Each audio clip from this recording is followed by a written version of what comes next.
so make sure you tip them. With that out of the way, let's bring up your next comic. You ready for your next comic? Yep, right down front, to the point, let's go. Your next comedian coming to the stage has 4 dry bar comedy specials. I need you to make some noise for Rodney Norman!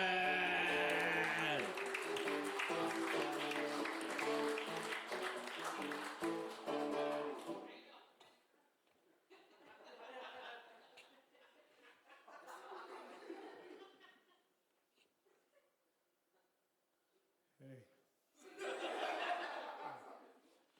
Yeah, forgive me, I'm a little shook up, a little disheveled. Kind of a harrowing experience just getting here tonight. In fact, we were almost in a car accident. Would have been a pretty serious car accident too, but fortunately, at the last second, I managed to change my mind.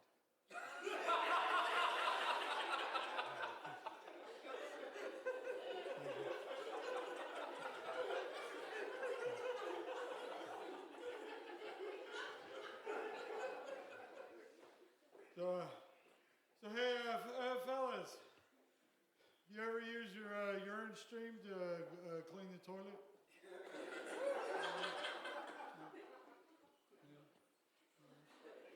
I only bring that up because I was in a hotel room this last week that was so nasty, I had to do that to the sheets.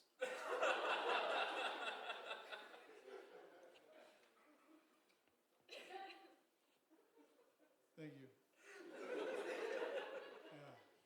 No, I'm pretty excited about life right now because me and my lovely bride, we're about to celebrate 19 years of amazing marriage to each other. So thank you. Very excited. It's going to be our 33rd wedding anniversary. Very excited. But don't get me wrong. She's loved my life. In fact, she's the only woman that I've ever, and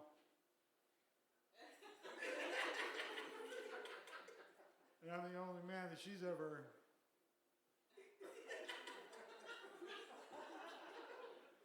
But it was a wedding night. It was the first time for both of us. And it was pretty amazing that we found each other because she was looking for a man that kept himself clean and pure.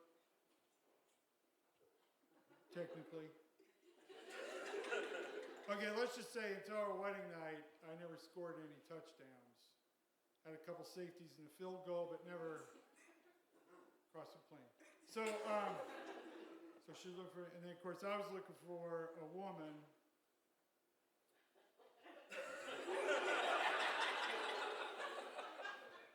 that had nothing to compare me to.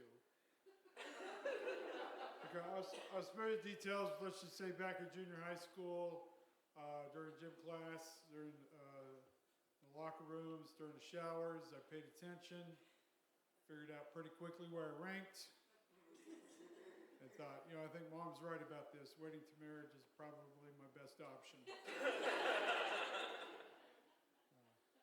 But we're going good, going strong. In fact, we're still acting. We still got 30. It's not uncommon for me to wake her up, make mad, passionate love to her in the middle of the night, several times during the week for one reason only: get her to stop snoring. It's very effective. But the thing is, your relationship now, it does change a little ways, because like when you're a younger man and she's ready to go, you're ready to go. When she's not ready to go, you're still ready to go. You don't even have to think about it. It's kind of on a hair trigger. It's like, oh, hey, look, there's a nipple. That's consent. Here we go. You know what I mean? After 33 years, it's like, yeah, it's the same nipple. So you just, after all those years of false alerts, your body's like, look, we're not getting dressed up for nothing. So it's because, like you said, it's younger, it's physical, it's all physical. But as you get older, it's more of an emotional, intellectual exercise, if you will. You have to start creating these little scenarios. It's like, oh, I went skiing for the first time, broke my leg, and now I'm in the ICU, and the hot nurse is going to give me a sponge bath. Then what happens is that then your storylines get more involved, pretty soon you start having plot structure and then character development. And next thing you know, you're going on a hero's journey because you're at home and everything is safe and fine, and then you have an inciting incident around page 10, and then then you got to go on a journey, but you don't want to go on the journey, but you know that you are the only one that can go on the adventure and journey. So you put together a ragtag band of misfits come along with you in your adventure, and you go out, and then you come across your first antagonist, and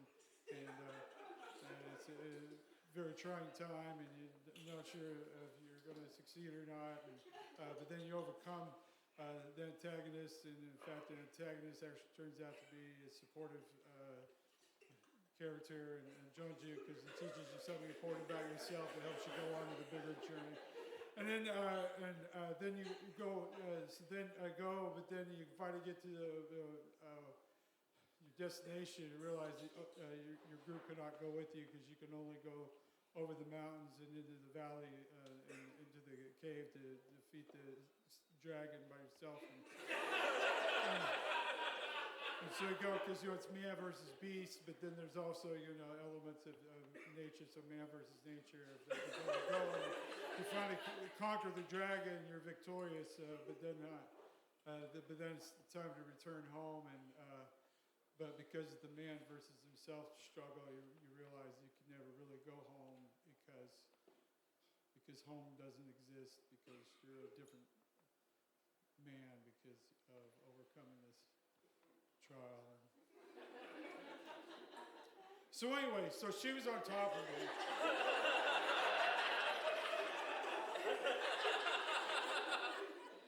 And it wasn't happening for me. I was pulling out everything. I was trying to get into character and everything. And it was a little embarrassing. And so while she's on top of me, I started envisioning something that I'd never thought of before. And that was, we were having the menage a trois. So it was me, and it was her, and then it was another version of her from alternative reality. Because even in my fantasies, I want to remain faithful.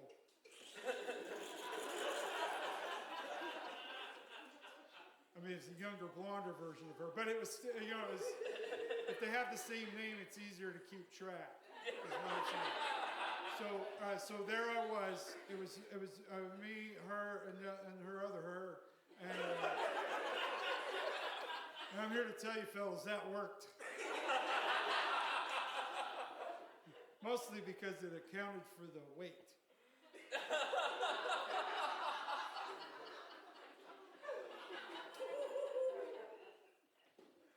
Well, I just told you about my undying and devoted love for my one and only true woman. You ruined it with your impossible beauty standards. I see how you are, ladies. Shame on you. I mean, look, okay, so she put on a little bit. She got 5 kids. She's going to put on some weight. She's a little bit bigger. Look, I got a little belly myself. It's true that when we're in the throes of passion, one of us has to wear a t-shirt or we make farting noises. That just scares and confuses the dogs.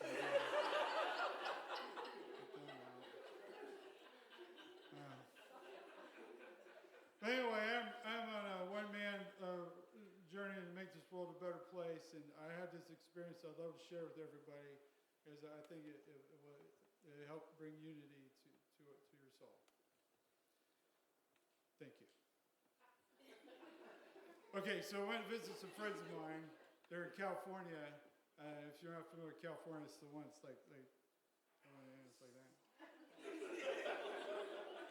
I started doing that with all the states because I went and hung out in Michigan, and they got the coolest thing because they're like, "Where are you from?" Michigan. I'm over here.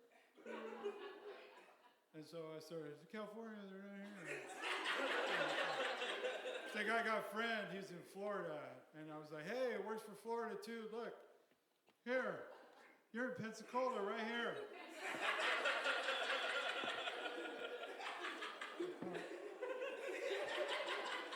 Oh Okay, so my friends are Tongan. They're Polynesian Tongan. I only mentioned they're Polynesian Tongan because there's also an East African tribe that also is Tongan.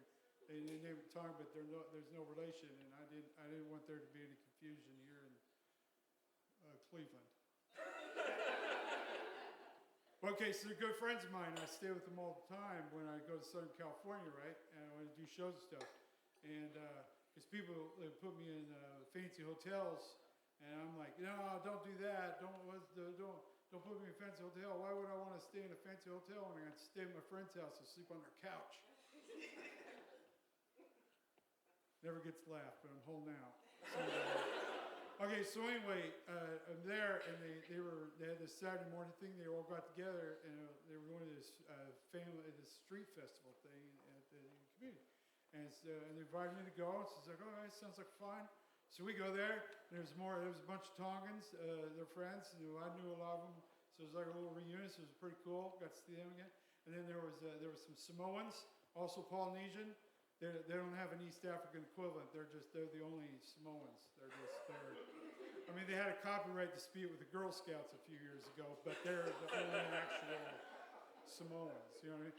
So anyway, this is pretty cool. There's music going, and there's all these booths and crafts and food and everything going on, and people are enjoying the music. They're dancing. Well, this is pretty cool, man. So I started going around just checking it all out and checking all the booths and meeting people. And I started meeting people from all over the world. I met people from China, from Japan, Jakarta, the Philippines, Indonesia, Afghanistan, Pakistan, Egypt, all over Africa, South America, Peru, Belize, Colombia, and and there were Mexicans. There was a lot of Mexicans. Okay, it was mostly Mexicans.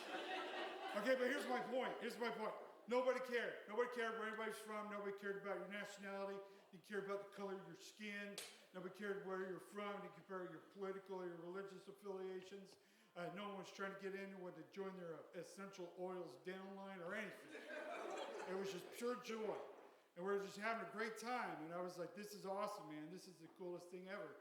Because here's all these people from all over the world coming here to this beautiful country, taking advantage of all the opportunities. And I was just like, this is what America's all about, big melting pot.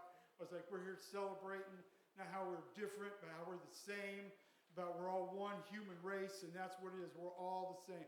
It was amazing, and it was a proud and exciting moment. And it was also when I realized that I was the only white guy there. I think a lot of you know where I'm coming from on this. Just that sudden, humbling realization that,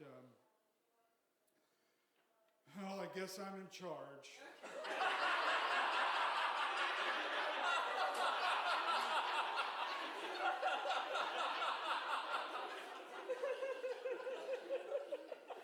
You didn't see that one coming. The greatest thing about that joke is two groups of people are offended by that joke.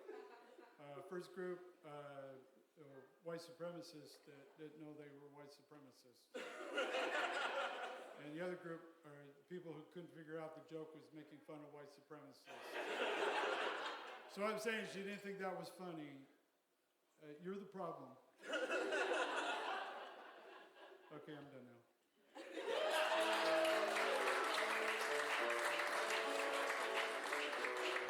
One more time for Rodney Norman, everybody.